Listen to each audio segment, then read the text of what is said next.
네, 유사중복 복지제도 개선 방안에 대해서 말씀드리겠습니다. 2페이지 보겠습니다.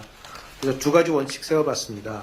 첫 번째, 저출산 고령화 사회 등 우리 확정된 인구 위기에 대응하기 위한 방향으로 조정을 해야 된다 이렇게 정해봤고, 두 번째는 이제 공급자 중심으로 파업이나 분절화되어 있는 유사 사업들을 수요자 국민 중심으로 통합해서 수요자의 정책 효능감을 제고하고 규모의 경제 달성함으로써 동일한 재정으로 효과성과 효율성을 제고해야 된다고 보고 있습니다. 3페이지 보겠습니다. 구체적인 예를 한번 들어보겠습니다. 우리 지금 저출산 위기를 겪고 있는데 최근에 출산율이 반등하면서 좋은 소식들이 들려오고 있습니다. 이때 우리 그 저출산에 대응하기 위한 다양한 이제 영유아 현금성 수당들이 있는데 뭐 전체적인 규모로 보나 아니면 현금급여로 보나 OECD 국가들보다는 좀 낮은 것이 사실입니다. 그럼에도 불구하고 연령별로 굉장히 복잡한 파편적 구조를 갖고 있어서 이 받는 그 가구 입장에서 보면은 효능감이 높지 않은 것이 또 사실입니다. 그래서 그리고 최근에 이제 부모급여가 이제 들어오면서 보육시설 이용하고 이게 연동이 되어 있는 바람에 저소득 가구의 경우에 이 소득 획득 목적으로 이 시설 이용이 필요한 아동들을 어린이집에 보내지 않는 이런 경향들이 좀 관측이 되고 있습니다. 4페이지 보겠습니다. 4페이지에는 지금 현재 진행되고 있는 아동에 대한 연령별 현금성 지원 사업들이 예시가 되어 있고요. 아동 수당부터 부모급여, 첫 만남 이용권, 그리고 다양한 조세 지원 이렇게 합쳐보다 보면은 영세의 경우 첫째의 경우에는 1,550만 원 연간 돈이 들어가고 있고 저소득층 아동의 경우에도 1,790만 원 가까이 들어가고 있습니다. 이렇게 파편적으로 나눠서 들어가다 보니까 재정적으로는 상당히 많은 소요가 있음에도 불구하고 받는 사람 입장에서 봤을 때는 좀 작은 금액이 들어오는 것 같고 효과가 제대로 나는지 모르겠다 이런 말들이 많습니다. 그래서 5페이지에 이런 것들을 하나로 묶어서 가칭 아동 기본소득으로 통폐합하는 것이 어떤가 하고 제안을 한번 드려보겠습니다. 그래서 다만 이거를 기본급여와 요건별로 필요한 추가급여로 구별을 해서 저소득이나 한부모, 다자녀, 장애아 등을 추가로 반영할 수 있는 이런 방향으로 개편하는 게 좋을 것 같고, 부모급여 중에서 보육시설 이용 연계 부분은 폐지하거나 축소해서 저소득층 가구가 소득 목적으로 시설을 미이용하는 것을 예방하는 게 좋겠고요. 마지막으로 이제 출산 입양 공제, 자녀세액 공제 이런 것들은 지금 세제로 돼 있는데 이런 것들도 아동 기본소득에 편입해서 자원으로 쓰는 것도 좋은 방법이라고 보고 있습니다. 6페이지 보겠습니다.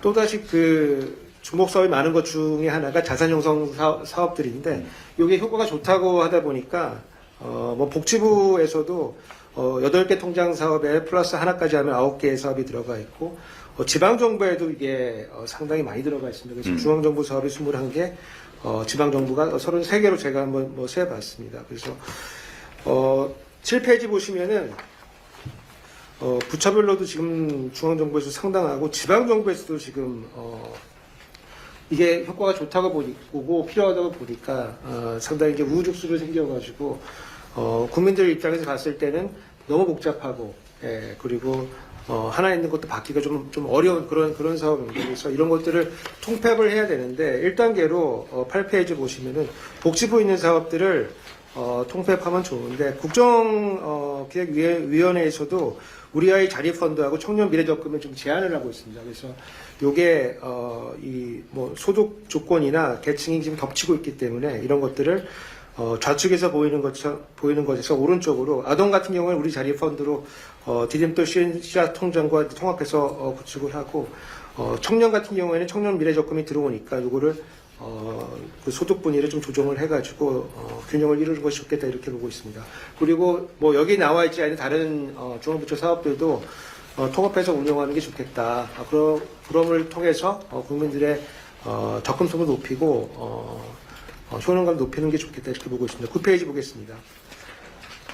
근로장려금 구조 개편이 필요하다고 보고 있습니다.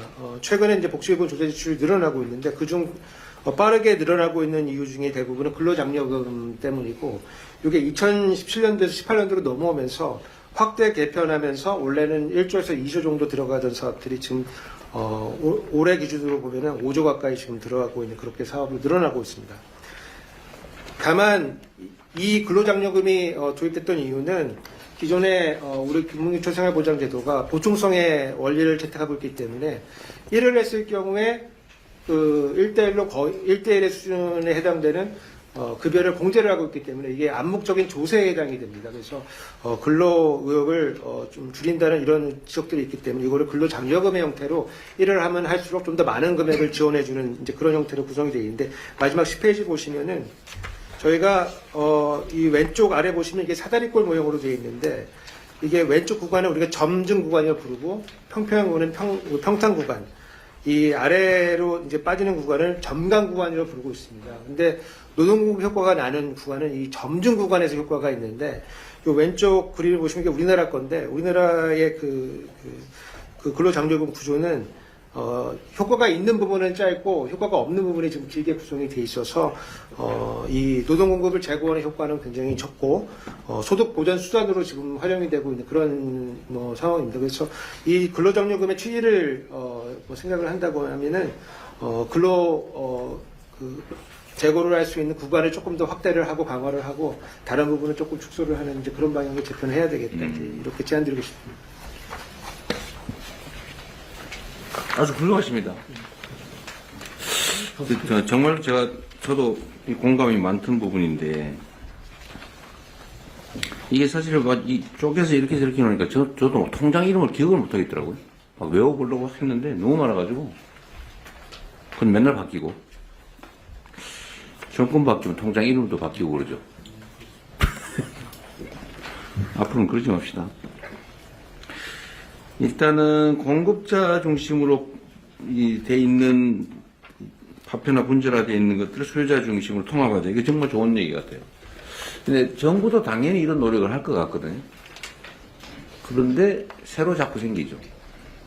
있는 거는 못 없애고 뭔가 생색은 내야 되고. 통합하는데 문제가 많습니까? 저는 통합 정말 해야 된다고 생각하거든요. 너무 정보가 복잡해가지고 접근도 안 되고 이거 아주 약삭 빠르고 뭐 이런 사람들은 혜택을 많이 볼 수 있고 좀 바쁘고 뭐 이러면 뭐가 있는지 알지도 못해가지고 못하고 이렇게 되면 안 되잖아, 그죠? 정책이라고 하는 게. 자산 형성 예를 들면 교수님 말씀 주신 대로 요번에 디딤 씨앗 통장하고 청년 도약 계좌, 내일 저축 계좌 이런 것들은 이제 원래 있던 거를 폐지할 수는 없고요. 신규 가입은 중단이 되고 요번에 다 통합한 아까 말씀드린 우리 아이 자립 펀드하고 미래 적금 쪽으로 다 통합이 되는 개념으로 지금 정리가 돼서 이렇게 그 국정에서도 발표가 될 겁니다. 일단 자산 형성 정책 말고 일단 뭐라 그래 수급 정책이라고 하나? 하여튼 복지 수급 정책. 이 아동수당 이거 조세 지출 형태로 된 것도 있고 뭐 온갖 방식의 인센티브 제도도 있고 이걸 정말 통합해서 한꺼번에 운영하려고 하면 좀 섭섭할 수 있죠. 예를 들면 내가 세금에서 옛날에 이렇게 혜택을 받았는데 그게 없어졌다. 근데 그 아쉬움만 남고 추가로 정부로부터 지원이 늘어났다는 것은 좀 체감이 안 되고 근데 거기에 일부에서 악의적으로 혜택을 뺏었다고 선전하고 이러면은 진짜 뺏어갔나? 이래서 저항할까봐 사실 못하는 측면도 있죠. 맞습니다. 이게 통합을 하면 처음에 규모가 커지기 때문에 효능감이 있지만 네. 예전에 이제 출산했을 때 뭐 천만남 이용권 뭐 이제 영아기에 굉장히 큰 돈을 부모급여를 이렇게 0세 1세에 줬던 것들이 없어지면 사실 초반에 한 번 할 때는 뭔가 굉장히 받는 것 같지만 일단 그게 기본이 되고 나면 다른 정책 목표를 달성하는데 굉장히 좀 한계가 있어서 복지부나 이런 부처에서는 새로운 타겟팅한 바우처 같은 거를 계속 만들어서 새로운 정책 수요에 좀 대응하고 싶어 하죠. 그래서 통합되면 비슷한 게 또 생기고 통합되면 또 생기고 그래서 결국은 재정 수요는 계속 늘어나고 그런 과정이 좀 반복되는 사례가 많습니다. 그러니까 근데 사실 바우처 제도 이런 걸 하면 동작 받는 사람 예를 들면 예산은 일정 규모에 소진되니까 동작 받는 사람만 혜택 보고 좀 바쁜 사람은 못 받고 이렇게 되잖아요. 생색은 내고 실제 효과는 없고 예를 들면 대상자가 막 50만 명인데 2,000명 분 해놓고는 정책했다고 그러고 막 경쟁률 막 200대 1 그러고 그런 거는 하지 말아야 되는 거 아닙니까?